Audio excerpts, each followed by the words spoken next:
Hola, buenas noches a todos.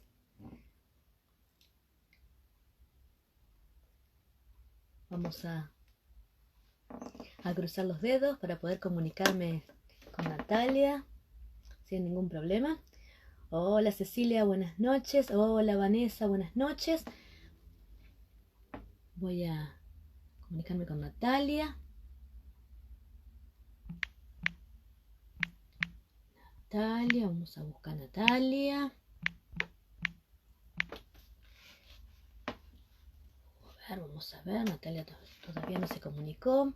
¿Cómo están ustedes? ¿Cómo están transitando este receso invernal diferente?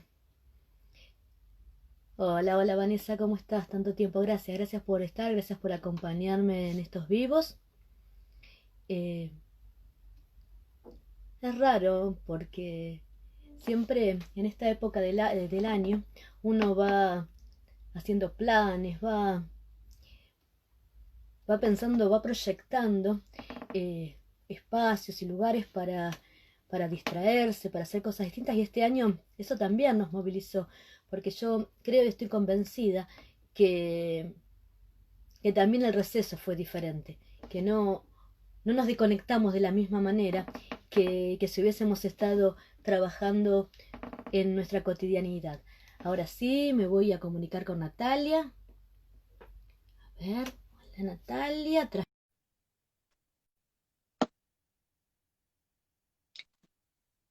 Ahí estamos esperando a Natalia que se conecte. Ahí Vamos a estamos. ver. Ahí está, espera que me voy a. Ahí está, espérame que me voy a arreglar un poquitito. Estoy utilizando un dispositivo nuevo. ¿Ahí me ves bien? Bien, bien, te vemos. Igual si subís un poquitito la cámara, se te A ve ver, toda, ahí, ahí se ve bien, ahí se ve ahí toda me la ves. cara. No, porque estoy usando un dispositivo nuevo para sostener el teléfono, entonces lo tuve que estar probando, a ver si, pero también vamos a contar a los que ya se conectaron y se unieron, que estuvimos haciendo vivos por Facebook y ahora vamos nuevamente, volvemos, como se dice, a nuestro primer amor, a Instagram, que fue donde hicimos nuestros primeros vivos. Eh, Exactamente, estamos de regreso. Buenas noches a todos, o tardes o noches. como vos no me decís que no ves a veces quiénes están conectados, te cuento que está Yelén, que está Cecilia, que está Vanessa, que nos acompañan siempre en los vivos. Y bueno, empezamos. ¿Cómo te fue hoy, el día de hoy, que tuviste un día laborioso y arduo? Sí, sí. Bien, bien, por suerte estamos conectados a pleno ahora últimamente. Nuestra comunicación con el exterior y la conexión y el armado del lazo viene por este lugar, así que ando con el dispositivo en la mano porque se me averió donde lo ponía, así que vamos a ver si se ve bien ahí. Bueno, no, ahí estás perfecta. Bien, me encanta. Bueno, vuelvo a saludar a todos formalmente. Buenas tardes a todos, a los que siguen nuestros vivos, a los que nos reproducen después en las diferentes redes, porque muchas personas por los horarios o porque en este momento no se pueden conectar, son muchos. Te cuento, Natalia, que tenemos más de 300 reproducciones en cada vivo en lo que vamos por ahí, en casi el mes que ya llevamos haciendo vivos. Y también aprovecho para recordarles que todos nuestros vivos los pueden ver en mi canal de YouTube. Ya también subí los dos últimos que me faltaba subir, así que a todos aquellos que no se pueden conectar en los horarios que hacemos los vivos, también nos pueden ver por YouTube. Hoy vamos a hablar de un tema interesante, rico, y que yo creo que condiciona un montón de todas las decisiones que tomamos. Estoy convencida que los miedos eh, pertenecen a nuestro equipaje emocional y somos nosotros los que cargamos ese equipaje con los obstáculos que vamos creando en el viaje que es la vida. Hola Isabel, buenas noches. Otra de mis fieles seguidoras, Isabel, en todos mis vivos. Como iba diciendo, somos nosotros los que cargamos ese equipaje con los obstáculos que vamos creando. las dudas, las inseguridades, los temores y los miedos son lo que se vuelven obstáculos y obstáculos muy grandes en nuestro camino. Y son los que nos congelan, nos paralizan y nos detienen para lograr lo que deseamos hacer, la meta que deseamos cumplir. Ellos son los que nos obstaculizan y también los que nos provocan que nos obsesionemos con estos posibles obstáculos que pueden surgir, porque a veces los obstáculos los vamos creando y los hacemos que se potencien mucho más, con los cuales después también se convierten en una obsesión, todo el tiempo van apareciendo, y producen que esa amenaza aparezca en todas las posibilidades y en todas las opciones que se me van presentando en la vida, en todo ese recorrido que vamos haciendo. Y no permiten tampoco, yo creo, en que veamos lo bueno que nos pasa en el recorrido. Todo lo vemos como una amenaza y no vemos nunca la posibilidad, no vemos la ventaja en eso que nos está pasando. Porque lamentablemente nuestra mayor amenaza somos nosotros. Para lograr nuestras metas, nuestro peor enemigo y el que mayor nos obstaculiza somos nosotros. Por eso los quiero invitar a empezar este encuentro con el cuento Obstáculos de Jorge Bucay. Es un cuento que yo elijo siempre usar con mis estudiantes del profesorado, con los que a veces compartimos con Natalia, cuando inician su proceso en el profesorado y en su formación, porque es en un momento que se nos presentan un montón de dudas y es donde empezamos a decir, yo serviré para esto, podría hacer esto. Entonces me parece interesante, a partir del inicio de un proceso, hacernos cargo de esos obstáculos que se nos van apareciendo. En este relato, Jorge Bucay nos habla de la manía que tenemos de boicotearnos a nosotros mismos. Voy andando por un sendero. Dejo que mis pies me lleven. Mis ojos se posan en los árboles, en los pájaros, en las piedras. En el horizonte se recorta la silueta de una ciudad. Agudizo la mirada para distinguirla bien. Siento que la ciudad me atrae. Sin saber cómo, me doy cuenta de que en esta ciudad puedo encontrar todo lo que deseo. Todas mis metas, mis objetivos y mis logros. También mis ambiciones y mis sueños están en esa ciudad. Lo que quiero conseguir, lo que necesito, lo que más me gustaría hacer, aquello a lo cual aspiro, lo que intento, por lo que trabajo, lo que siempre ambicioné, aquello que sería el mayor de mis éxitos. Me imagino que todo está en esa ciudad, y sin dudar empiezo a caminar hacia ella. A poco de andar, el sendero se hace cuesta arriba. Me canso un poco, pero no importa, sigo. Diviso una sombra negra, adelante, en el camino. Al acercarme, veo que una enorme zanja me impide mi paso. Temo, dudo. Me enoja que mi meta no pueda conseguirse fácilmente. De todas maneras, decido saltar la zanja. Retrocedo, tomo impulso y salto. Consigo pasarla. Me repongo y sigo caminando. Unos metros más adelante aparece otra zanja. Vuelvo a tomar carrera y también la salto. Corro hacia la ciudad. El camino parece despejado. Me sorprende un abismo que detiene mi camino. Me detengo. Imposible saltarlo. Veo que a un costado hay maderas, clavos y herramientas. Me doy cuenta de que está allí para construir un puente. Nunca he sido hábil con mis manos. Pienso en renunciar. Miro la meta que deseo y desisto. Empiezo a construir el puente. Pasan horas, o días, o meses. El puente está hecho. Emocionado lo cruzo. Y al llegar al otro lado, descubro un muro. Un gigantesco muro frío y húmedo rodea la ciudad de mis sueños. Me siento abatido. Busco la manera de esquivarlo. No hay caso, debo escalarlo. La ciudad está tan cerca. No dejaré que el muro impida mi paso. Me propongo trepar. Descanso unos minutos y tomo aire. De pronto veo a un costado del camino un niño que me mira como si me conociera. Me sonríe con complicidad. Me recuerda a mí mismo cuando era un niño.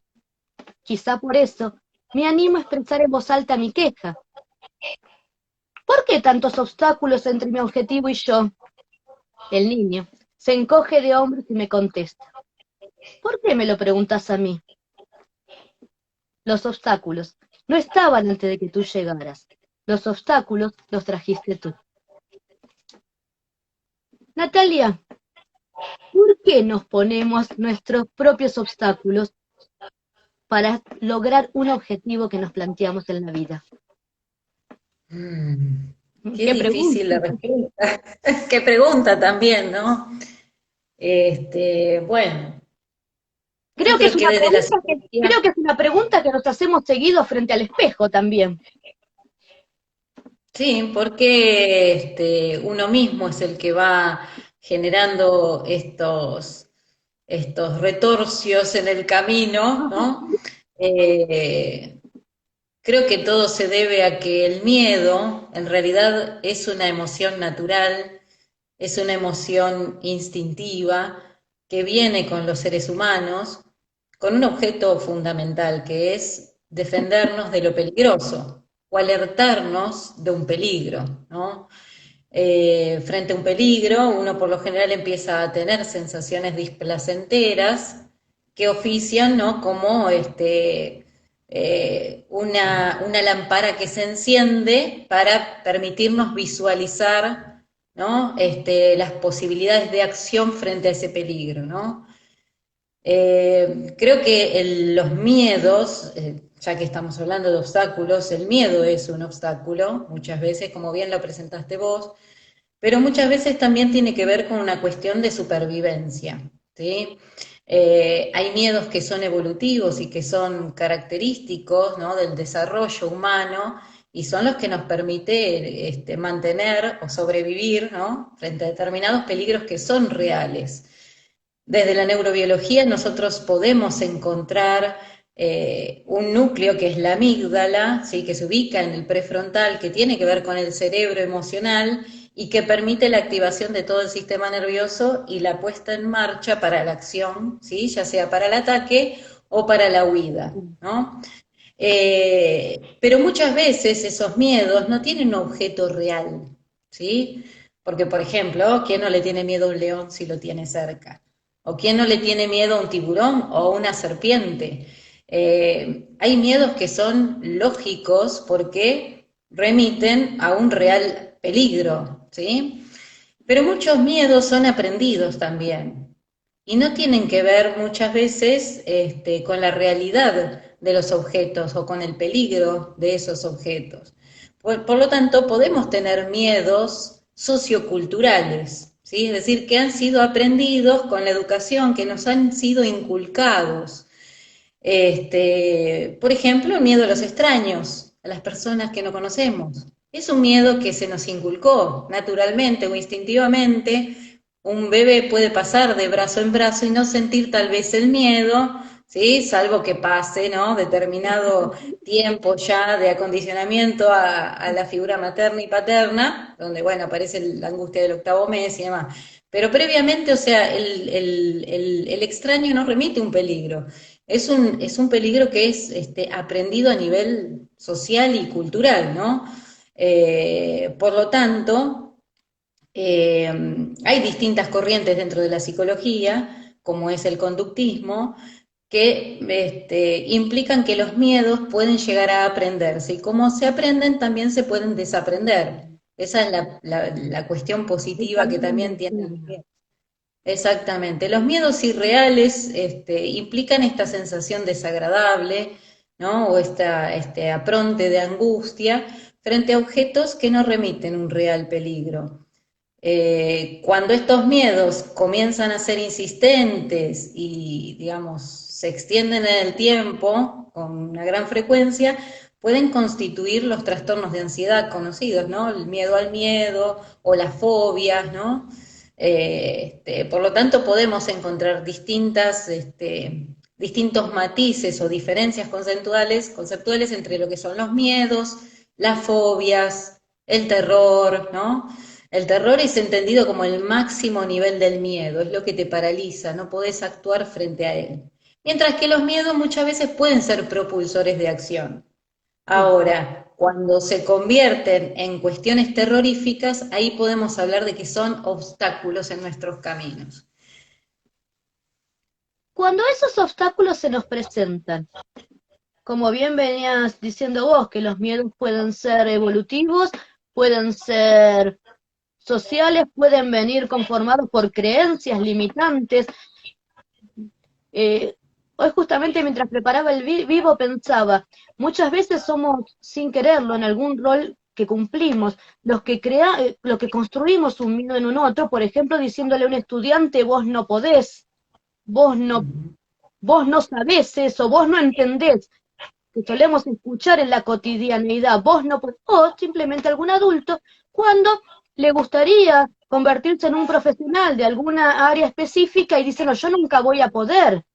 Y yendo a la cotidianeidad, cuando te dicen, ay, a mí no me quedaría bien esa ropa, y a vos sí te queda bien esa ropa, todo el tiempo nos ponemos obstáculos para lograr lo que yo quiero o hacerlo de otra manera.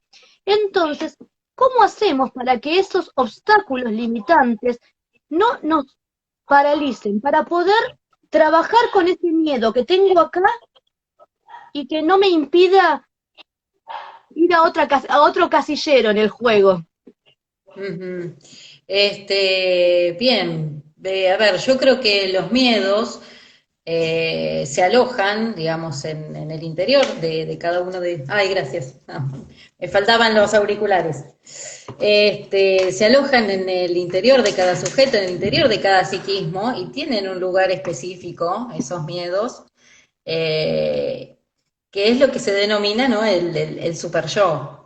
El super yo es esa instancia, ¿no? De carácter moral que a mí me dice, bueno, esto no se debe hacer o esto sí.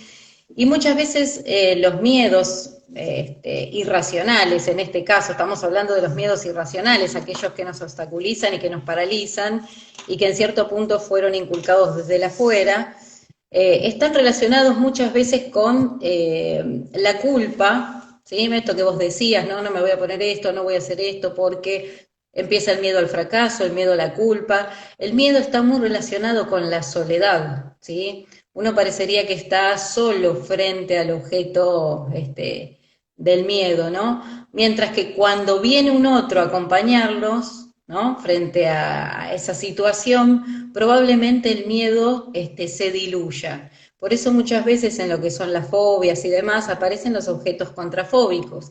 Objetos contrafóbicos pueden ser otras personas que nos ayuden, por ejemplo, a enfrentar esa situación. En ningún caso me parece indicado, frente a la aparición de algún miedo, que uno confronte al sujeto directamente cara a cara con el objeto del miedo, ¿sí? Porque no hay, puede ser totalmente iatrogénico, porque los miedos, como decíamos antes, hacen un despertar del sistema nervioso, acelerando el ritmo cardíaco, el ritmo respiratorio, el tema circulatorio, ¿no? Los músculos se preparan para la acción y demás. Por lo tanto, en ningún caso es indicado enfrentar al sujeto de cara con el miedo. ¿Sí? Decía, ah, que le tenés miedo a las arañas, bueno, venía acá, tenés una araña. No, no, en ningún caso está indicado estas cuestiones. Obviamente que hay que trabajar los miedos, hay que empezar a identificar las sensaciones que conforman al miedo. ¿Sí? Que muchas veces tienen que ver con cuestiones displacenteras de ansiedad y de angustia, ¿no? Tratar de encontrar el origen del miedo, no sentirse solo, buscar compañía, buscar apoyo, ayuda profesional siempre,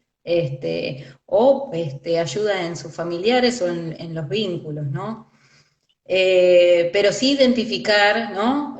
Poder lograr que estos miedos no se conviertan en el obstáculo a la hora de poder desarrollar un proyecto de vida, ¿sí? Si estamos hablando de los miedos relativamente normales, ¿no? No estamos hablando de psicopatologías y demás. Eso ya lo vamos a hablar más adelante, lo vamos a desarrollar en otro vivo. Eh, El otro día leí un cuento que sinceramente, un relato que sinceramente no recuerdo el autor, que decía, ¿sabés cuál es la diferencia entre las cebras y nosotros? Las cebras no tienen úlcera. ¿Sabés por qué no tienen úlcera las cebras? Porque ellos enfrentan un miedo, cuando termina el miedo siguen caminando como si nada sucediera. En cambio nosotros nos detiene el miedo, nos paraliza. No sabemos qué hacer con el miedo. Vos recién traías la soledad, soledad emocional, la soledad social. Muchas veces tenemos el, el problema, lidiamos con la soledad social porque tenemos miedo al afuera, tenemos miedo al otro, a la mirada del otro. Muchas veces tenemos soledad emocional porque nos da miedo dar algo nuestro, da miedo mostrar algo de nosotros que nosotros mismos todavía no aceptamos. Porque yo estoy convencida que cuando vos aceptás, vos te apropias de ese miedo, lo podés desarmar de alguna manera y podés seguir avanzando. Exactamente, muchas veces los miedos, hay esos miedos, ¿no? Por la propia irracionalidad que revisten, nos dan mucha culpa y nos generan vergüenza, nos generan vergüenza. Porque uno por lo general compara con las demás personas, y pero ¿y cómo él puede? Yo no puedo. No, Eh, la culpa, la vergüenza, la soledad y los miedos son todas sensaciones que están como entramadas de alguna manera. Entonces, el que trabaja con los miedos debería trabajar también con las otras sensaciones, ¿no? Con la sensación de la soledad, con la sensación de la culpa, ¿no? Con la mirada del otro, con la vergüenza que le genera el no poder, porque el miedo es esto, ¿no? Como decís vos, nos paraliza, no nos deja hacer, no nos deja ser en realidad, ser y hacer. Entonces nos termina coartando en la expresión de nuestra personalidad en distintos ámbitos, ¿no? Y obviamente que son, decíamos, terminan como construyendo esquirlas o partes de nuestro autoconcepto, que la otra vez hablamos en otro espacio, el tema del autoconcepto, la construcción de, digamos, emocional de nuestra identidad. Y obviamente que los miedos son parte de uno y a veces uno está tan acostumbrado a ese no hacer, al no querer expresarse en ese ámbito, que son difíciles de soltarlo los miedos. Uno tiene miedo a soltar el miedo. Es como que se termina acostumbrando a esa posición, a ese lugar, ¿no? Obviamente todo a nivel inconsciente. Uno no quiere soltar lo que uno es, porque ya es parte de nuestro autoconcepto. No sé si me explico, perfectamente, Ariadna. perfectamente. Mientras te escuchaba, volví a algo que dijiste hace un rato y me gustó la aclaración de miedos no patológicos. De miedos patológicos indagaremos de más adelante. Pero me gustaría que pues está buenísimo lo que estabas diciendo. ¿Cuál es un miedo patológico? Chiquitito, brevemente. Ujú. Bueno, los miedos patológicos están relacionados con las fobias, ¿no? En la expresión popular muchas veces uno dice, ay, a mí me da fobia la cucaracha. Pero por lo general una persona fóbica no la puede ni siquiera nombrar a la cucaracha, porque se le viene la imagen a la cabeza y se empieza a descomponer. La fobia es esto, es el terror, es la desesperación de no poder entrar en contacto con ese objeto, ¿sí? No es solamente un miedo o un desagrado, y además muchas veces es altamente irracional el miedo. Por ejemplo, miedo a los botones, ¿no? La fobia a los botones, la nictofobia, que es la fobia a la noche. Y muchas veces de estas fobias tienen como un origen en los miedos evolutivos, ¿no? De los sujetos, porque en algún momento de nuestras infancias todos tuvimos algún miedo. Son muy comunes los miedos a la oscuridad, ¿no? Hay un caso de Freud, ¿no? Donde el niño decía a la tía, hablame, porque con tu voz me siento menos solo, ¿no? Y obviamente cuando apagaban la luz. El miedo convoca al otro, a la compañía, al contrafóbico, ¿no? Al que me ayude a pasar este momento. Otros miedos evolutivos muy comunes es a lo sobrenatural también en la infancia, a los monstruos, a las brujas, ¿no? Eh, Obviamente que en las fobias debe haber alguna esquirla o algo, ¿no? Que se conecta con ese instinto de supervivencia. Lo que pasa es que se despierta frente a un objeto que no lo requiere, el instinto de supervivencia, ¿no? Entonces uno termina muchas veces reaccionando frente a un objeto, o atacando o huyendo. Muchas veces la evitación es lo más común en las fobias, tratar ese de evitar el mecanismo. objeto. Claro, ese mecanismo de defensa que se utiliza. Eh, Listo, me encantó la breve descripción de, no, no, porque esto es muy importante aclararlo de los miedos, porque a veces escucho que todos se ponen en una misma bolsa y no, no corresponde ponerlos en la misma bolsa, porque aparte también alguna persona que está identificando en ellas algún miedo, tal vez se asusta y en realidad no es para asustarse, sino que hay que trabajar ese miedo. Ahora bien, Natalia, ¿cómo, si yo te preguntara a vos, qué hago con mis miedos? ¿Dónde los pongo mis miedos? ¿Cómo trabajo mis miedos? Bueno, yo creo que primero habría que identificar si son funcionales o no a nuestros proyectos, ¿no? Y si son funcionales o no digamos, a nuestra supervivencia. Primero descartar si es un miedo normal o no, ¿no? Y para eso, bueno, muchas veces uno requiere de una ayuda de un profesional para identificar si esto, ¿no? Se puede, digamos, ubicar, o más bien del lado, digamos, de algo normal Mm. o de algo transitorio, de algo provocado por una situación singular, particular, como por ejemplo puede ocurrir dentro.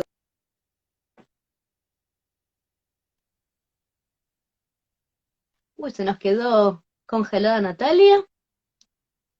Hola, Natalia. Ahora sí de nuevo. Ah, perdón, estaba teniendo una llamada y mientras la cortaba seguía hablando, pero no sabía si salió lo que decía. No, quédate tranquilo, no, no salió.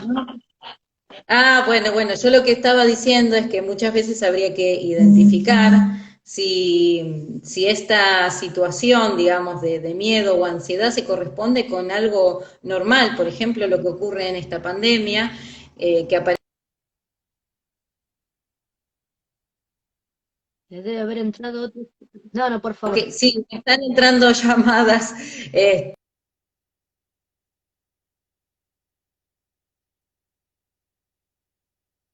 Ahí está. Sí, No, mil por disculpas, favor. pero están entrando llamadas, voy cortando, lo que pasa es que estoy en el celular porque se me rompió el audio de la computadora.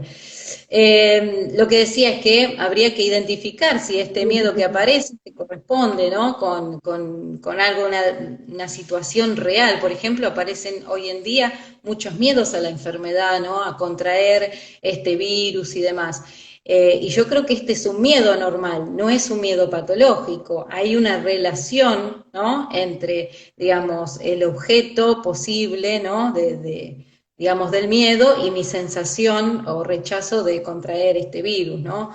En este caso yo creo que hay una relación, ¿no? Ahora, si esto evolucionara o empezara a tomar otra dimensión, empiezo a tener miedo a otros tipos de enfermedades, va creciendo y va construyendo algo más bien hipocondríaco, bueno, ahí uno debería, obviamente, empezar a consultar.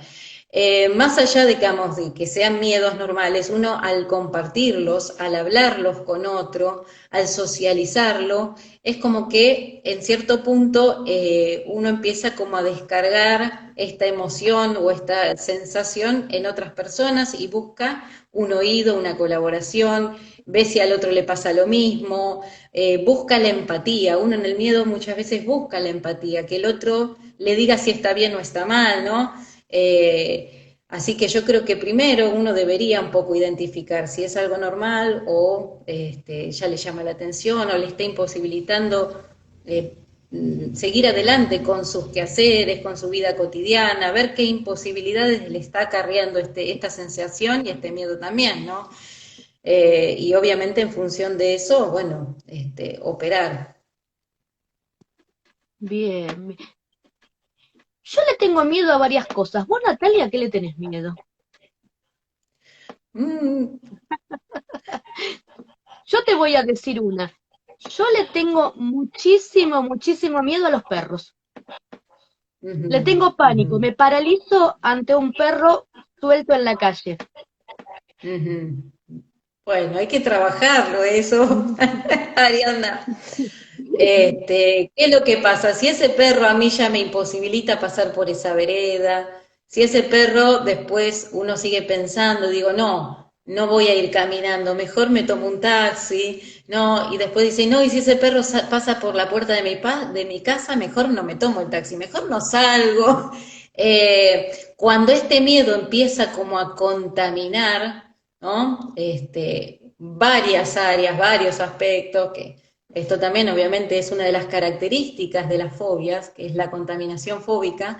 Uno no termina teniéndole miedo solamente al perro, sino a todo lo que es relacionado con el objeto, ¿sí? Entonces no es solamente el perro, ahora después es la calle. Entonces de una fobia, de una zoofobia, que es una fobia a un animal, se termina convirtiendo en una agorafobia, es decir, una fobia a los espacios abiertos. ¿Por qué? Porque no quiero pasar, porque me puedo. Entonces yo creo que cuando aparece una imposibilidad, cuando el miedo ya no me deja avanzar en algún aspecto, uno debería consultar, ¿sí? Para evitar también, ¿no? Que esto pueda llegar a tomar otras dimensiones. A veces no, es solamente algo circunscripto, algo muy puntual, pero si uno ve que ya está generando imposibilidades en su vida cotidiana, debería consultar y trabajarlo. Los miedos se trabajan hablando. Y como decía antes, ¿no? Hay muchos miedos que son socioculturales, por lo tanto, si son aprendidos, también pueden llegar a desaprenderse, ¿sí? Uno los puede desinstalar, los miedos. Eh, una colega que quería estar en el vivo y quería hacer una pregunta, pero no podía estar y le dije, me la tomo la pregunta y la vamos a trabajar en el vivo. Auto boicotearme. ¿Es miedo? Es que, Auto boicotearme. ¿Es tener miedo? qué pregunta. Yo sola no la A pude ver, responder, por eso te la no, socializo. no, está bien. Yo creo que muchas veces, a ver, los miedos se encuentran, habíamos dicho, dentro de una instancia psíquica, al lado de la culpa y al lado de la soledad y al lado de la vergüenza, ¿sí? Eh, entonces yo creo que los auto boicot, el auto boicot, si uno lo piensa, es como, digamos, directamente darse por vencido sin estar vencido, ¿no? Creo que es la acepción, ¿no? No sé cómo lo lee la audiencia, pero Me muchas gusta veces mucho. es como desaprobarse antes de rendir el final o de rendir el parcial, ¿no? Hay un sentimiento inconsciente de culpa que a veces, o de autocastigo, que hace que las personas obremos en contra del éxito o en contra del bienestar o en contra de seguir avanzando en la vida, por este sentimiento inconsciente de culpa, que uno tendría que buscarle las razones de por qué surge, ¿no? Antes de los 6 años, antes de la instauración, digamos, de los diques, de la culpa, de la vergüenza, los niños éramos lo suficientemente felices, ¿no? Y a partir de los 6 años de la incorporación y digamos, de la construcción de la cultura dentro de nuestro psiquismo, aparecen estas cuestiones de culpa, de vergüenza, de miedos, de pudores, de qué van a decir, ¿no? Que son lo que decíamos la otra vez, las miradas de los otros dentro de uno mismo, dentro de uno mismo. Yo creo que hay miedos que son funcionales a la supervivencia y tienen que estar y tienen que ser inculcados en los niños, como no toques el enchufe, cuidado, ¿no? Con las alturas y demás. Obviamente que uno lo tiene que transmitir y tratar de explicarle al niño más o menos en sus significantes, en su lenguaje, por el por qué. No es solamente el grito, no toques, ¿no? No toques, no toques, porque ese grito con el no toques va generando en los sujetos, en las personas, el miedo junto a la reacción y el despertar de todo el sistema nervioso de alarma por el grito que le dio la madre o el padre o el tutor quien le estaba inculcando ese miedo.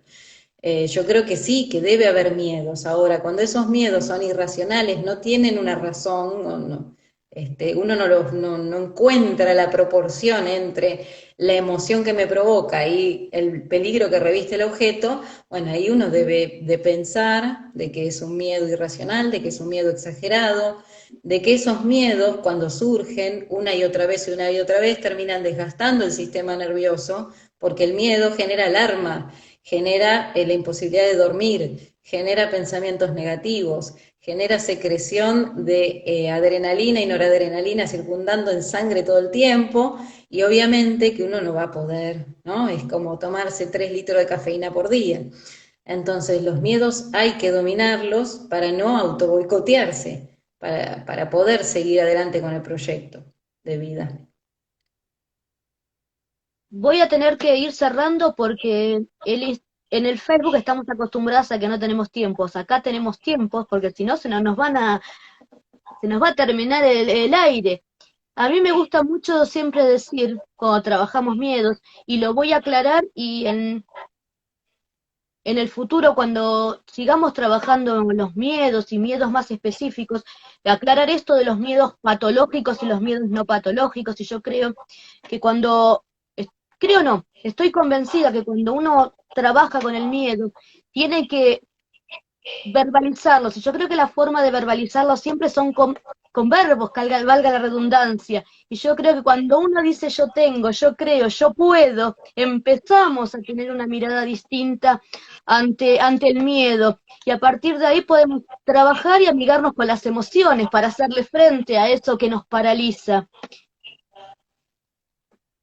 Para Exactamente. cerrar, Yo Miranda. quería, antes de que cierres, yo quería agregarte No, no, te que iba a decir, que los miedos van mutando y van tomando distintos nombres, ¿no? Miedo a la pérdida del amor también aparece, y ahí encontramos los celos. Entonces, los celos también son una vertiente del miedo, más allá del autoboicot y todo. Y creo que está bueno para pensarlo para otro vivo. pero vos todas las que en cada vivo que hacemos dejás tarea, ¿eh? Dejás tarea y Sí, yo bueno, te quiero contar que hacen la tarea que nosotras le damos, ¿eh? Por no eso, me digas. antes de cerrar te iba a dar el pase del cierre y te iba a preguntar esto, ¿qué hago con mis miedos? ¿Qué hago con mi miedo? Con ese miedo, con el miedo, tengo miedo a, ¿cómo empiezo a ponerme frente al espejo con eso? ¿Cómo me empiezo a parar frente al espejo? Bueno, yo a ver, se me ocurre acá y estoy improvisando, Ariadna, valoremos el miedo. En una escala del 1 al 10, ¿cuánto miedo le tenés a eso? ¿Sí? A mi Si miedo, a ese mi miedo, miedo, a mi miedo que te puse 10. Mira cómo te lo cuento, para que se den 10. Me paraliza. Muchas veces, ¿sabes que me genera cuestiones? Porque se me enojan y yo me paralizo ante esta situación. Te puedo contar más miedos, te conté uno solo, ¿eh? Pero el miedo que te conté, a mí me paraliza, a mí me paraliza. bueno, por lo tanto ya podríamos pensar en un miedo más del lado de la fobia, si hablamos de cierta paralización, de angustia, de sudoración y demás. Se recomienda en estos casos trabajar a nivel terapéutico. Uno puede hacer ciertos ensayos en su hogar, pero siempre se recomienda el apoyo de un profesional en estos aspectos. Hay distintas terapias para trabajar. Una es, desde la cognitiva conductual, empezar una desensibilización sistemática del objeto fobígeno. ¿Esto qué quiere decir? Porque ahora, supongamos, si vos le tenés fobia al perro, sos muy sensible a ese objeto, estás hipersensible. Por lo tanto, hay que desensibilizarte. ¿Esto qué quiere decir? Quitarte la sensibilidad que te genera ese objeto. ¿Cómo? Bueno, con distintas herramientas. Pueden ser la imaginería, por pensar una al principio. Bueno, imagínate que estás al lado de un perro, ¿no? Y empezar a registrar tus emociones y tus sensaciones y tus pensamientos con esa técnica, ¿no? Vos te imaginás al lado del perro, que el perro te está mirando, y uno registra, ¿no? Hasta donde vos lo toleres, cuando ya te empezás a sentir mal, trata de buscar otra alternativa, de salir de la escena. Los cognitivistas apuntan mucho a ir acercándote de a poquito, sucesivamente, al objeto que te da ese miedo o esa fobia. Después de la imaginería, bueno, te pondrás una foto, bueno, mirarás la foto del perro. Después mirarás un video acerca del perro. Después mirás un perro de lejos. Y así se va a ir acercando de a poco, obviamente bajo supervisión profesional, porque no podemos dejar de tener en Importante cuenta. destacar eso, con supervisión profesional, fundamental. Bien, Natalia. Exactamente, exactamente, porque no hay que dejar de tener en cuenta que hay toda una activación del sistema nervioso cuando uno enfrenta al sujeto con el objeto de la fobia, ¿no? Entonces hay que tratar de tener asistencia en ese aspecto también. Quiero saludar, Isabel nos preguntó cómo elimino mi miedo y vos justamente lo estabas explicando. Quiero agradecerle a Liliana que nos dijo muy buena la charla, muy interesante. Y yo como que no quiero que me paralice el tiempo que se está terminando porque no quedaría lindo que nos cortaran. Nosotros necesitamos, lo que pasa que se extienda Instagram. Voy a hablar con Instagram para que se extienda nuestro horario de los vivos, porque siempre encontramos tan rico este intercambio con las personas que se conectan con nosotras que nos extendemos más del tiempo. Eh, yo quisiera cerrar eh, volviendo al cuento que leímos al inicio, y yo creo que lo importante, cuando un obstáculo nos detenga, vos fuiste un poquito también acompañando y diciendo de qué manera podemos trabajar con ese obstáculo, pero creo que en primer lugar tenemos que no verlo como algo que nos va a detener, sino ver qué aprendizaje sacamos a partir de este obstáculo que se nos puso en el camino, y que cuando un obstáculo nos detenga, igual que el cuento que leímos, hay que preguntarse si el obstáculo no lo pusimos nosotros para lograr esta meta o llegar a destino de lo que queríamos hacer. Natalia, ya te voy a decir que los miedos recién se iniciaron. Gracias, Alejandra, interesantes charlas también. Eh, En breve te vamos a seguir trabajando los miedos, con miedos específicos, y acompañados, bueno, en este espacio de, como dice siempre Natalia, de salud, de construir salud, y acompañarlos sobre todo a que vayamos descubriendo de qué manera podemos transitar, eh, a pesar de los obstáculos, construyendo un bienestar emocional. Natalia, buenas noches a todos los que una vez se conectaron, y el sábado los esperamos en un nuevo vivo, ya van a ver la publicidad. Chao, buenas noches. Gracias a todos.